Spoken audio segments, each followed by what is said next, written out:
You want to follow up? I was going to say a telling statistic is in Texas, in the state of Texas, only 25% of Latinos have been reached out to by a political organization or candidates.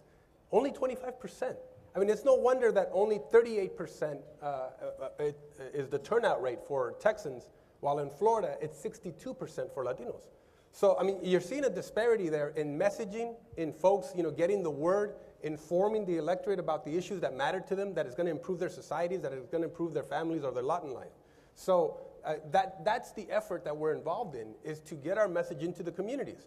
It is a marketplace of ideas, and yeah, money is critical. So let's talk about Texas then, because this is it is the big prize, increasingly so, and as it continues throughout the year, even a bigger prize in California.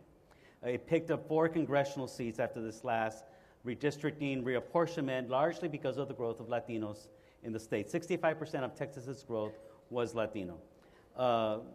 Daniel, there is a lot of effort by Cristobal's friends to turn Texas from red to purple to blue. Now, obviously, I think you're probably looking at that strategy. You're based in Texas yourself. Right, correct. How are you going to stop that? Well, obviously, we want more Hispanic engagement. We want more Hispanics involved in the political process, but we want more conservative Hispanics. That's not a secret agenda. That's what we're about. And so Turn Texas Blue goes against everything we're about. So Battleground Texas, of course, is a threat to us. And so we have to engage. We have to get into the communities. We have to work with churches. We have to work with Chamber of Commerces. We have to work with our partners on the ground. We are also creating a volunteer force. We're going to have about 3,000 folks that are going to be on the ground helping us to advance conservative principles, conservative ideas, talking about the marketplace, talking about limited government, these kind of things.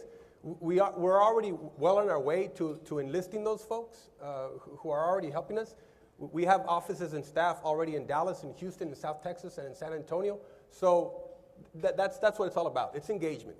And I think at the same time, it's an opportunity to also engage our young, and get them involved in the political process at a certain age where they can begin to see the political process from the inside.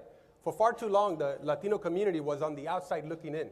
And I think that's why, todo mis respetos a la comunidad latina, back in the 60s and the 70s, we had to march. We had to protest. We had to have our fist in the air, because that's all we had.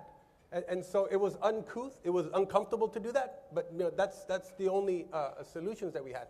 Now we're on the inside. This is a new generation that is much more sophisticated, that is now in the congressional staff offices, in the state legislatures, in high elected offices. Let's use those resources and let's drive the conversation, both on the left and on the right. And now let's play that game. We'll come back to that, because there are a lot of Latinos right now still marching in the streets, yes, and still holding sit-ins, and we'll get into the immigration topic in a second.